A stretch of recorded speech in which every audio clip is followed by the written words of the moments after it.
Hello friends, मैं lucky फिर से स्वागत करता हूँ हमारे education channel golden education hub. तो हमारा टॉपिक चल रहा था आधुनिक आवर्त सारणी। आधुनिक आवर्त सारणी के बारे में हमने पिछले वीडियो में देखा था कि आधुनिक आवर्त सारणी की खोज किसने की, कौन सा आवर्त नियम है वो दिया गया, और इसका जो वर्गीकरण है वो ग्रुप में किस प्रकार से हुआ, पीरियड्स में यानी आवर्त में किस प्रकार से इसका वर्गीकरण है वो किया गया था। तो हमने कल देखा था आवर्त सारणी के बारे में। तो आवर्त सारणी में कल सबसे पहले हमने देखा था आधुनिक आवर्त नियम। आधुनिक आवर्त नियम किसने दिया था? हेनरी मोजले ने दिया था। ये मैंने आपको पिछले वीडियो में बताया था, और जिन्होंने वीडियो नहीं देखा वो पिछला वीडियो देख सकते हैं, जिसमें हेनरी मोजले ने 1913 में आधुनिक आवर्त सारणी है उसका निर्माण किया। आधुनिक आवर्त नियम दिया कि आधुनिक आवर्त नियम ये कहता है कि तत्वों के रासायनिक और भौतिक गुणधर्म उनके परमाणु संख्या है। परमाणु संख्या मतलब बोले तो परमाणु क्रमांक के आवर्ती फलन होते हैं, क्योंकि हेनरी मोजले ने आधुनिक आवर्त सारणी का निर्माण किया था परमाणु क्रमांक के आधार पर, बढ़ते हुए परमाणु क्रमांक के आधार पर रखा था। तो आज हम पढ़ेंगे आवर्त सारणी के बारे में, आवर्त सारणी के गुणों में आवर्तिता के बारे में हम अध्ययन करेंगे। आवर्त सारणी के देखेंगे जो तत्व होते हैं उनके गुणों में आवर्तिता, भाई आवर्त सारणी जो तत्व होते हैं आवर्त सारणी में उपस्थित तत्व उसके गुणों में किस प्रकार से परिवर्तन होता है। कौन कौन से गुण? जैसे परमाणु त्रिज्या में, उसके गलनांक में, तत्वों के गलनांक, क्वथनांक, संयोजकता, धात्विक अधात्विक गुण, धात्विक व अधात्विक गुण आदि सभी गुणों के बारे में हम आज अध्ययन करेंगे आज के वीडियो में। तो बने रहिए वीडियो के साथ। तो आप देख सकते हैं ये आवर्त सारणी आपको स्क्रीन पर दिखाई दे रही है, जिसमें दर्शा रखा है कि जो आवर्त सारणी है, आवर्त सारणी में ये तो दे रखे आपके सामने एक ग्रुप को बोल सकते हैं हम वर्ग। क्या बोल सकते हैं? वर्ग। और इस तरफ दे रखा है पीरियड को बोलते हैं आवर्त। ठीक है, तो कि एक ही वर्ग में जाने पर उसके गुणों में किस प्रकार से परिवर्तन होता है, एक ही आवर्त में जाने से तत्वों के गुणों में किस प्रकार से परिवर्तन होता है, तो इन सब के बारे में हम आज देखेंगे। तो चलो सबसे पहले शुरू करते हैं हम आवर्त सारणी में उसकी परमाणु त्रिज्या में। किसमें देखेंगे दोस्तों? परमाणु त्रिज्या। परमाणु त्रिज्या के बारे में हम आज अध्ययन करेंगे। तो देखो परमाणु त्रिज्या सबसे पहले देखते हैं कि परमाणु त्रिज्या होती क्या है। परमाणु त्रिज्या होती क्या है? परमाणु त्रिज्या होती है परमाणु के बाह्यतम कोश में उपस्थित इलेक्ट्रॉन। परमाणु के बाह्यतम कोश में, किसी परमाणु के बाह्यतम कोश में उपस्थित इलेक्ट्रॉन से नाभिक, परमाणु के बाह्यतम कोश में उपस्थित इलेक्ट्रॉन से नाभिक के मध्य की दूरी, वो क्या कहलाती है? इसकी परमाणु त्रिज्या कहलाती है। वो कहलाती है परमाणु त्रिज्या। ठीक है, बाह्यतम कोश कोई भी परमाणु है उसका बाह्यतम कोश, जैसे हम यहाँ से कोई भी एक परमाणु ले लेते हैं, जैसे हम ले लेते हैं यहाँ से सोडियम परमाणु ले लेते हैं। ठीक है, उदाहरण ले लेते हैं सोडियम परमाणु का। और जब सोडियम परमाणु का हम उदाहरण लेते हैं तो देखते हैं कि जो सोडियम परमाणु है उसके बाह्यतम कोश में इलेक्ट्रॉन किस प्रकार से, सोडियम Na प्रतीक होता है, और ये 11 नंबर का एक तत्व है। ठीक है, तो इसके जो इलेक्ट्रॉन वितरण है वो करते हैं इसकी कक्षाओं में। जैसे सोडियम, ये हो गई इसकी पहली कक्षा, और हमें पता है कि जो तत्व होते हैं, इलेक्ट्रॉन होते हैं, उनके पहली कक्षा में सदैव 2 इलेक्ट्रॉन भरे जाते हैं। तो हमने एक इलेक्ट्रॉन ये भर दिया और दूसरा इलेक्ट्रॉन ये भर दिया। फिर अगली कक्षा लेते हैं, ये इसकी हमने ले ली दूसरी कक्षा। ठीक है दोस्तों, दूसरी कक्षा में इलेक्ट्रॉन भरे जाते हैं अधिकतम 8, मतलब जो के कक्षा होती है, के कक्षा में अधिकतम 2 इलेक्ट्रॉन भर सकते हैं, एल कक्षा में 8 इलेक्ट्रॉन भर सकते हैं। m कक्षा में 18 इलेक्ट्रॉन है वो भरे जा सकते हैं। इस प्रकार से मतलब एक वैज्ञानिक थे बोर, नील्स बोर।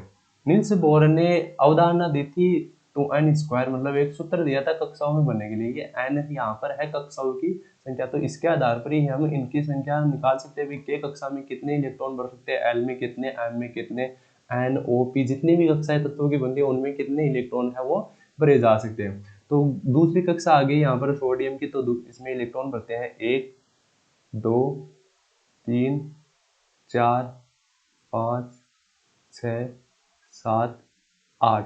तो दूसरी जो एल कक्षा होती है, एल कक्षा में सदैव अधिकतम 8 इलेक्ट्रॉन है वो भरे जा सकते हैं। एल कक्षा में कितने इलेक्ट्रॉन भरे जा सकते हैं, सिर्फ 8। तो 8 इलेक्ट्रॉन एल कक्षा में हो गए, 2 इलेक्ट्रॉन के कक्षा में हो गए 10। और सोडियम 11 नंबर का है, तो इसकी बाह्यतम कोश में कितना इलेक्ट्रॉन होता है, 1 इलेक्ट्रॉन होता है। तो इसके बाह्यतम कोश में हम भर देते हैं एक और इलेक्ट्रॉन, एक और इलेक्ट्रॉन हमने भर दिया।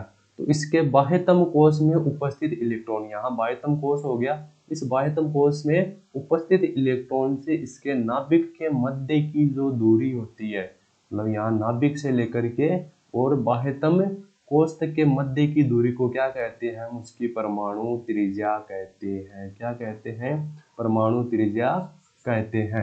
अब देखो ये परमाणु त्रिज्या है, परमाणु त्रिज्या में किस प्रकार से परिवर्तन होता है कि आवर्त में जाने पर किस प्रकार से ये अपना परिवर्तन दर्शाती है, वर्ग में जाने पर है वो किस प्रकार से परिवर्तन दर्शाती है।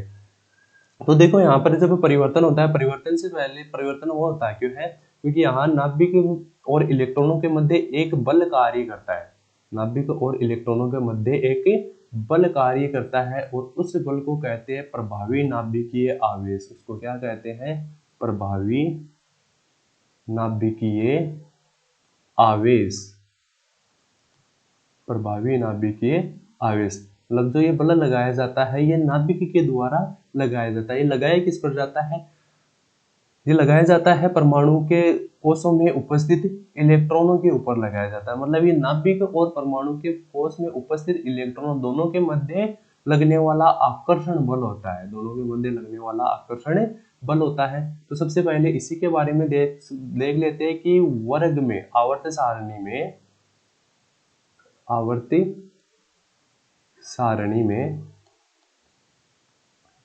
वर्ग में ऊपर से नीचे जाने पर, वर्ग में ऊपर से नीचे जाने पर, वर्ग में ऊपर से नीचे जाने पर जो प्रभावी नाभिकीय आवेश है, प्रभावी नाभिकीय आवेश, इसके मान में क्या होती है, कमी होती है। क्या हो जाती है, कमी हो जाती है। वो क्यों होती है, देखो आवर्त सारणी में देखो, तो आवर्त सारणी में हम देख रहे हैं, मान लो एक ही वर्ग में हम ऊपर से नीचे जा रहे हैं। जैसे मान लो हम पहला वर्ग ले लेते हैं, हाइड्रोजन से जा रहे हैं लिथियम, लिथियम से सोडियम, सोडियम से पोटेशियम, पोटेशियम से रुबिडियम, रुबिडियम से सीजियम और सीजियम से फ्रेंशियम। मतलब एक ही वर्ग में हम ऊपर से नीचे जाते हैं। तो एक ही वर्ग में ऊपर से नीचे जाने पर क्या देखते हैं, हाइड्रोजन, लिथियम, सोडियम, फिर पोटेशियम, रुबिडियम, सीजियम और फ्रेंशियम, इस प्रकार के तत्व हमें देखने को मिलते हैं। तो देखते हैं कि जो नाभिकीय आवेश लगता है वो किन किन के मध्य लगता है। एक तो नाभिक के मध्य लगता है, दूसरा बाह्यतम कोश में उपस्थित इलेक्ट्रॉन, मतलब कोशों में जो भी इलेक्ट्रॉन उपस्थित है इन दोनों के मध्य आकर्षण बल लगता है, वो क्या होता है, प्रभावी नाभिकीय आवेश। अब इसमें वर्ग में ऊपर से नीचे जाने पर कमी किस प्रकार से आती है, तो देखो जो हाइड्रोजन है, हाइड्रोजन के बाह्यतम कोश में 1 इलेक्ट्रॉन होता है, या फिर बोल सकते हैं कि इसके कोश में अधिकतम इलेक्ट्रॉन कितना होता है, 1 ही होता है। फिर जो सोडियम है, सॉरी लिथियम, लिथियम के बाह्यतम कोश में भी 1 इलेक्ट्रॉन होता है। सोडियम, सोडियम के बाह्यतम कोश में भी 1 इलेक्ट्रॉन होता है। पोटेशियम के बाह्यतम कोश में भी 1 इलेक्ट्रॉन होता है। रुबिडियम, सीजियम और फ्रेंशियम, इसी प्रकार इन्हीं के बाह्यतम कोश में भी 1 इलेक्ट्रॉन होता है। तो हम कह सकते हैं कि वर्ग में ऊपर से नीचे जाने पर कोशों की संख्या में तो वृद्धि होती है, मतलब इनके कोशों की संख्या है वो तो बढ़ती जाएगी, कोशों की संख्या में क्या होगी, वृद्धि होगी। लेकिन जो इलेक्ट्रॉनों की संख्या है, इलेक्ट्रॉनों की संख्या में क्या हो जाती है, कमी हो जाती है। इलेक्ट्रॉनों की संख्या में क्या हो जाती है, कमी हो जाती है, जिसके कारण इनके मध्य जो लगने वाला नाभिकीय आवेश है, इस नाभिकीय आवेश में भी क्या हो जाती है, कमी हो जाती है। तो हम कह सकते हैं कि आवर्त सारणी में एक ही वर्ग में ऊपर से नीचे जाने पर, एक ही वर्ग में ऊपर से नीचे जाने पर क्या होता है, ऊपर से नीचे जाने पर क्या होता है, जो परमाणु का नाभिकीय आवेश है उसमें क्या हो जाती है, कमी हो जाती है। यदि एक ही वर्ग में ऊपर से नीचे जाएंगे तो जो प्रभावी नाभिकीय आवेश है, प्रभावी नाभिकीय आवेश उसमें क्या हो जाती है, कमी हो जाती है। इसी प्रकार अब देखते हैं कि आवर्त में जाने पर क्या होता है। ये तो बात कर ली हमने वर्ग की, अब बात करते हैं कि आवर्त में जाने पर नाभिकीय आवेश को किस प्रकार से परिवर्तन होता है। बात चल रही है प्रभावी नाभिकीय आवेश, तो इसकी बात चल रही है। तो देखते हैं कि आवर्त सारणी में, आवर्ती सारणी में एक ही आवर्त में, आवर्त सारणी में एक ही आवर्त में बाएं से दाएं जाने पर, बाएं से दाएं जाने पर प्रभावी नाभिकीय आवेश का मान बढ़ता है। प्रभावी नाभिकीय आवेश का मान क्या होता है, बढ़ता है, मान बढ़ता है। वो क्यों बढ़ता है, देखो यहां पर हम ले लेते हैं एक आवर्त ले लेते हैं कोई सा भी, जैसे हम आवर्त ले रहे हैं, हम आवर्त ले लेते हैं तीसरा, यहाँ सोडियम मैग्नीशियम, ठीक है, और बाद में आगे का तत्व क्या आ जाएगा, aluminium, silicon, phosphor, sulphur, chlorine, argon और पोटेशियम। इस प्रकार के तत्व हम देख सकते हैं आवर्त संख्या 3 में। तो देखो आवर्त में कौन कौन से तत्व हो गए, देखने पर पता चल रहा है कौन कौन से तत्व हो गए, sodium, magnesium, aluminium, silicon, phosphor, sulphur, chlorine और आर्गन। ये तत्व पाए जाते हैं आवर्त 3 में। कौन से आवर्त में पाए जाते हैं, तीसरे आवर्त में पाए जाते हैं। अब देखना कि जो सोडियम है, सोडियम में अधिकतम कितने इलेक्ट्रॉन होते हैं, 11 इलेक्ट्रॉन होते हैं, और कह सकते हैं बाह्यतम कोश में 1 इलेक्ट्रॉन उपस्थित होता है। मैग्नीशियम होता है, मैग्नीशियम कितने नंबर का है, 12, मतलब इसमें 12 इलेक्ट्रॉन होते हैं। बाह्यतम कोश में कितना इलेक्ट्रॉन उपस्थित होता है, 2 इलेक्ट्रॉन उपस्थित होता है। फिर जो एल्यूमिनियम है, एल्यूमिनियम कितने नंबर का होता है, 13 नंबर का होता है, और इसमें बाह्यतम कोश में कितने इलेक्ट्रॉन उपस्थित होते हैं, कितने इलेक्ट्रॉन उपस्थित होते हैं, 3 इलेक्ट्रॉन है वो उपस्थित होते हैं। फिर सिलिकॉन के बाह्यतम कोश में कितने इलेक्ट्रॉन उपस्थित होते हैं, सिलिकॉन में कितने उपस्थित होते हैं, 4 इलेक्ट्रॉन उपस्थित होते हैं। इसके बाह्यतम कोश में 5 इलेक्ट्रॉन उपस्थित होते हैं। सल्फर में वापिस से इलेक्ट्रॉनों की संख्या में कमी आती जाएगी। सॉरी, जो फास्फोरस होता है इसके बाह्यतम कोश में 3 इलेक्ट्रॉन, फिर 2 इलेक्ट्रॉन सल्फर, क्लोरीन में 1 इलेक्ट्रॉन, और इसमें 0।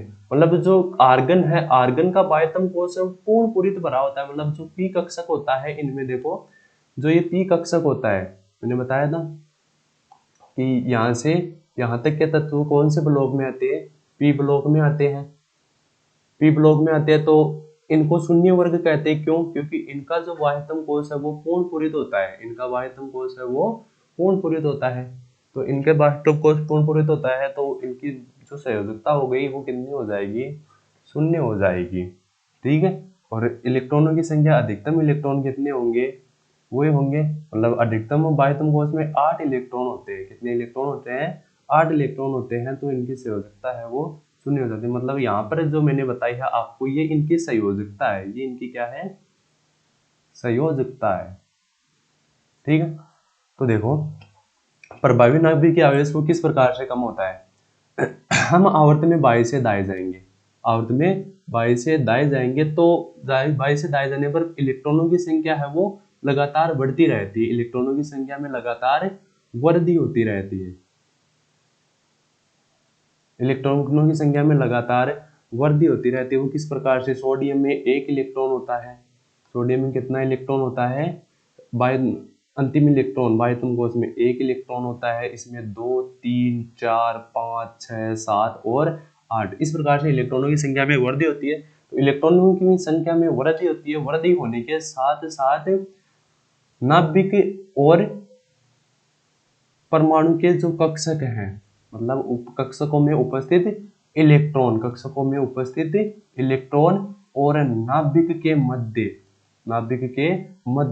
क्या लगता है, प्रबल नाभिकीय आवेश लगता है, प्रबल आकर्षण बल लगता है, प्रबल आकर्षण बल लगता है, जिसके कारण जो प्रभावी नाभिकीय आवेश है इसके मान में क्या होती रहती है, वृद्धि होती रहती है। प्रबल आकर्षण बल लगने से प्रभावी नाभिकीय आवेश के मान में क्या होती है, वृद्धि होती है। अब हम बात कर रहे थे परमाणु त्रिज्या के बारे में, किसकी बात कर रहे थे, परमाणु त्रिज्या की। परमाणु त्रिज्या है, अब वो किस प्रकार से प्रभावित होती है, किस प्रकार से परिवर्तनशील होती है, तो देखते हैं कि परमाणु त्रिज्या होती क्या है, बाह्यतम कोश में उपस्थित इलेक्ट्रॉनों से नाभिक के मध्य की जो दूरी होती है उसको क्या कहते हैं हम, परमाणु त्रिज्या कहते हैं, उसको क्या कहते हैं, परमाणु त्रिज्या है वो कहा जाता है। तो हम देख सकते हैं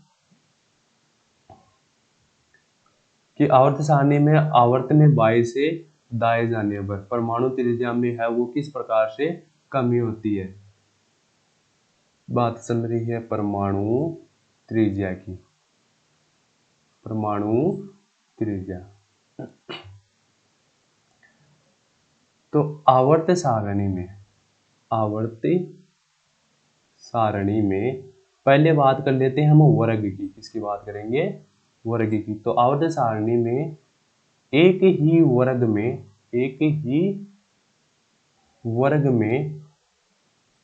ऊपर से नीचे जाने पर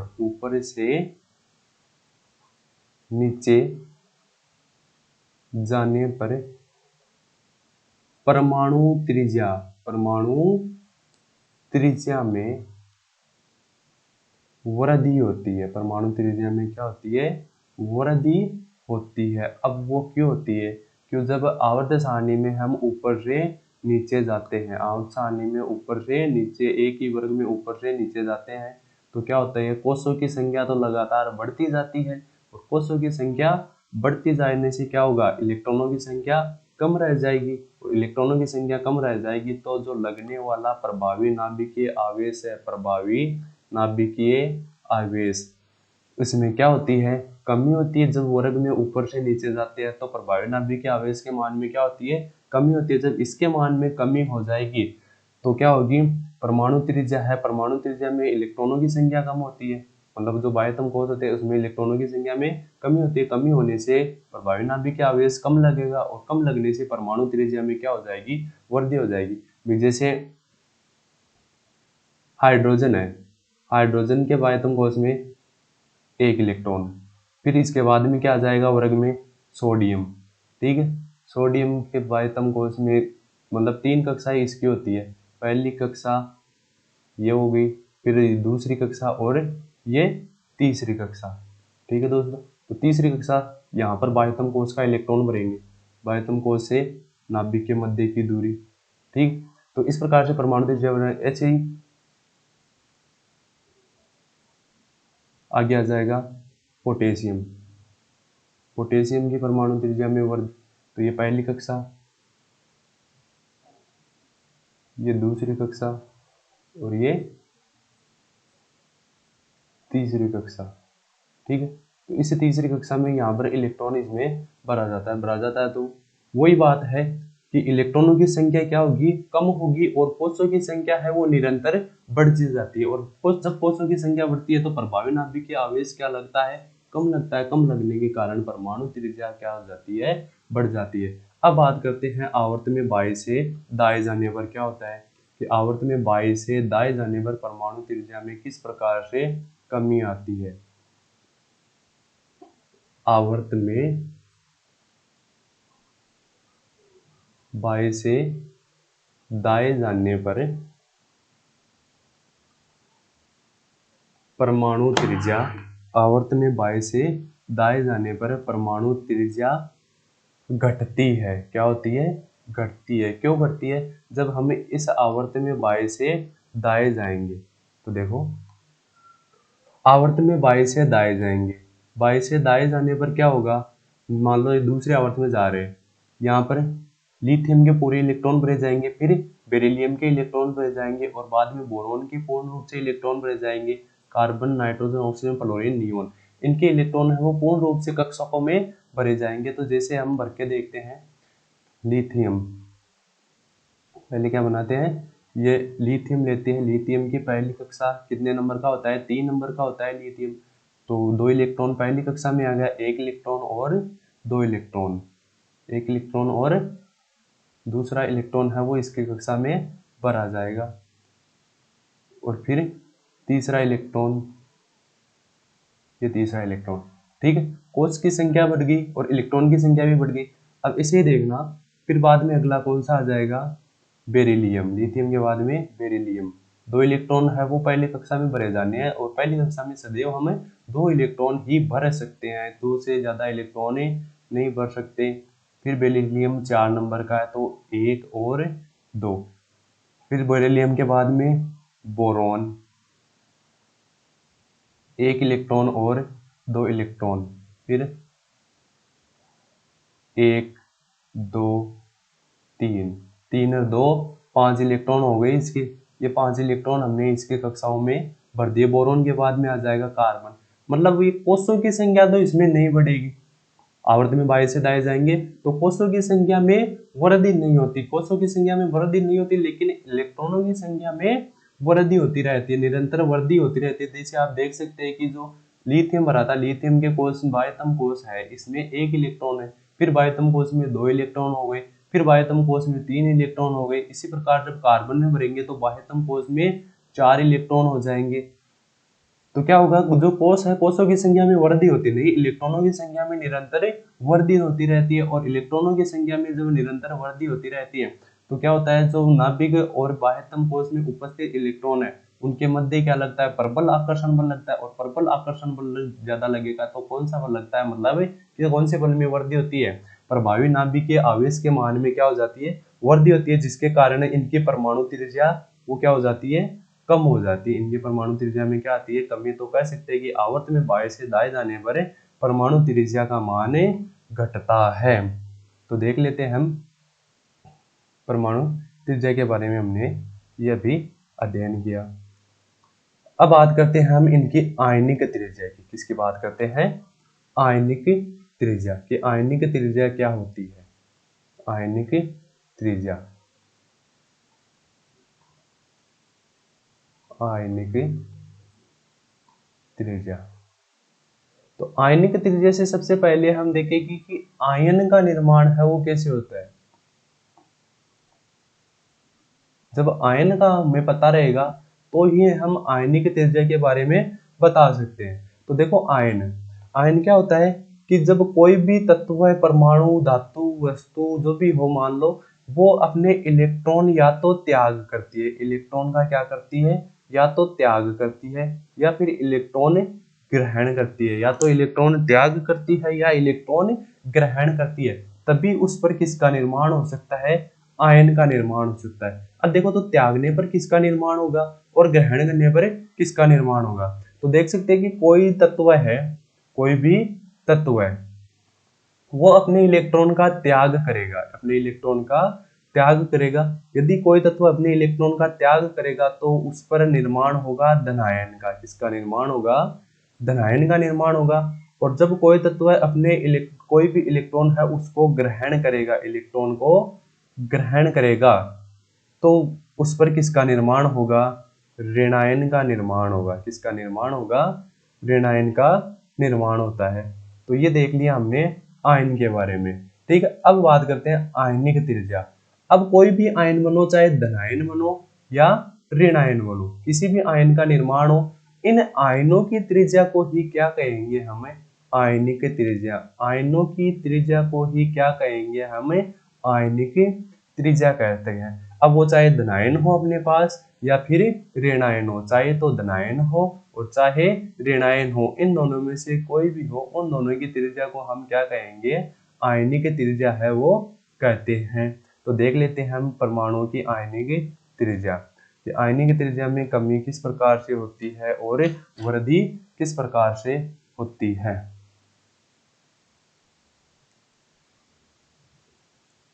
तो देखो, जैसे हम उदाहरण ले लेते हैं सोडियम परमाणु का, एक उदासीन परमाणु ले लेते हैं सोडियम और एक उदासीन परमाणु ले लेते हैं क्लोरीन। ये दो परमाणु हमने लिए, ठीक। तो सोडियम जो परमाणु है, सोडियम का इलेक्ट्रॉनिक विन्यास होता है 281। कितना होता है? 281। और जो क्लोरीन है, क्लोरीन का इलेक्ट्रॉनिक विन्यास होता है 287। ये क्लोरीन का इलेक्ट्रॉनिक विन्यास होता है। दोनों तत्वों का इलेक्ट्रॉनिक विन्यास मैंने यहाँ पर लिख दिया, ठीक है। जो सोडियम है, सोडियम की परमाणु त्रिज्या होती है 186 पिकोमीटर। सोडियम परमाणु की त्रिज्या कितनी होती है? 186 पिकोमीटर। जबकि जो तत्व है क्लोरीन, क्लोरीन की परमाणु त्रिज्या होती है 99 पिकोमीटर। कितनी होती है? 99 पिकोमीटर, ठीक। अब देखो, जो सोडियम है, सोडियम एक धातु है। सोडियम क्या है? धातु है। और जो क्लोरीन है, ये क्या है? एक अधातु है। तो वो कहते हैं कि धातुओं में इलेक्ट्रॉन त्यागने की प्रवृत्ति होती है। धातु में इलेक्ट्रॉन त्याग करने की प्रवृत्ति होती है। जब इलेक्ट्रॉन त्यागते हैं तो ये किसका निर्माण करते हैं? धनायन का निर्माण करते हैं। और जो अधातु है, इनमें इलेक्ट्रॉन ग्रहण करने की प्रवृत्ति होती है। और जब ये इलेक्ट्रॉन ग्रहण करते हैं तो ये किसका निर्माण करते हैं? ऋणायन का निर्माण करते हैं। किसका निर्माण करते हैं? ऋणायन का निर्माण है इनके द्वारा किया जाता है, ठीक है दोस्तों। अब देखो, मान लो सोडियम ने यहाँ पर एक इलेक्ट्रॉन त्याग कर दिया, मतलब अब इसने इलेक्ट्रॉन त्याग कर दिया, ये इसका इलेक्ट्रॉनिक विन्यास है। तो ये अपने एक इलेक्ट्रॉन के त्याग करेगा, मतलब अपने ऊपर धनायन का निर्माण करेगा। तो ये बन जाएगा सोडियम आयन, Na+ बन जाएगा। क्या बन जाएगा? Na+। सोडियम धनायन बन जाएगा। ये सोडियम धनायन इसको हमें कहेंगे, ठीक है। जब इसने इलेक्ट्रॉन ने अपना त्याग दिया तो इसका इलेक्ट्रॉनिक विन्यास क्या बच गया? 2-8 बच गया। क्या बच गया? 2 और 8। और इसकी जो परमाणु त्रिज्या है वो कितनी हो जाएगी फिर? 95 पिकोमीटर। क्या हो जाती है? 95 पिकोमीटर। तो एक बार इसको समझना आराम से। ये सोडियम है, सोडियम की पहली कक्षा, फिर ये दूसरी कक्षा, और ये हम बना देते हैं इसकी तीसरी कक्षा, ठीक है दोस्तों। यहाँ हम पहली कक्षा में अधिकतम 2 इलेक्ट्रॉन भर सकते हैं, 1 और 2। दूसरी कक्षा में 8 इलेक्ट्रॉन भर जाते हैं, 1 2 3 4 5 6 7, और ये 8 इलेक्ट्रॉन इसकी कक्षा में हमने भर दिए। अब जो बच गया 1 इलेक्ट्रॉन, ये बाह्यतम कक्षा में है, ठीक है। तो अब देख सकते हैं यहाँ परमाणु त्रिज्या क्या होती है कि बाह्यतम कोश में उपस्थित इलेक्ट्रॉन से लेकर के नाभिक के मध्य की दूरी उसकी क्या कहलाती है? परमाणु त्रिज्या कहलाती है।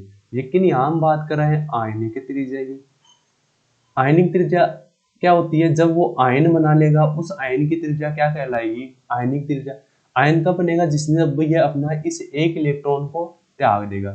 तो मान लो इसने ये अपना इलेक्ट्रॉन त्याग दिया, ये इलेक्ट्रॉन इसने अपना त्याग दिया। इलेक्ट्रॉन त्यागने से इसका जो बाह्यतम कोश है वो क्या हो गया? खत्म हो गया। खत्म हो गया तो अब अपने पास आयन क्या बचा? Na+ आयन बचा। Na+ आयन बचा तो बाह्यतम कोश ये क्या हो गया? ये हो गया। तो यहाँ से यहाँ तक की मध्य की दूरी क्या हो जाएगी? इसे इसकी आयनिक त्रिज्या, मतलब बोलेंगे तो इसको परमाणु त्रिज्या, मतलब बाह्यतम कोश से और नाभिक के मध्य की दूरी क्या हो जाएगी? परमाणु त्रिज्या। लेकिन यहाँ पर इसने आयन का निर्माण किया, अब इस आयन की त्रिज्या को क्या कहेंगे? इसकी आयनिक त्रिज्या। तो जब सोडियम उदासीन रूप में होता है तो इसकी आयनिक त्रिज्या कितनी होती है? 186 पिकोमीटर। और जब ये एक इलेक्ट्रॉन त्यागता है, एक इलेक्ट्रॉन त्यागने पर इसका बाह्यतम कोश पूर्ण रूप से समाप्त हो जाता है, खत्म हो जाता है। तो इसकी त्रिज्या कितनी हो जाती है? आयनिक त्रिज्या 195 मीटर। इसी प्रकार क्लोरीन, जो क्लोरीन है ये क्या करता है? इलेक्ट्रॉन अधातु इलेक्ट्रॉन ग्रहण करता है, और ग्रहण करता है तो क्या बनाता है? ऋणायन बनाता है। इसी प्रकार जब ये एक इलेक्ट्रॉन ग्रहण कर लेगा तो इसका नया इलेक्ट्रॉनिक विन्यास क्या बन जाएगा? 2 8 और 8। ये इसका नया इलेक्ट्रॉनिक विन्यास बन जाएगा।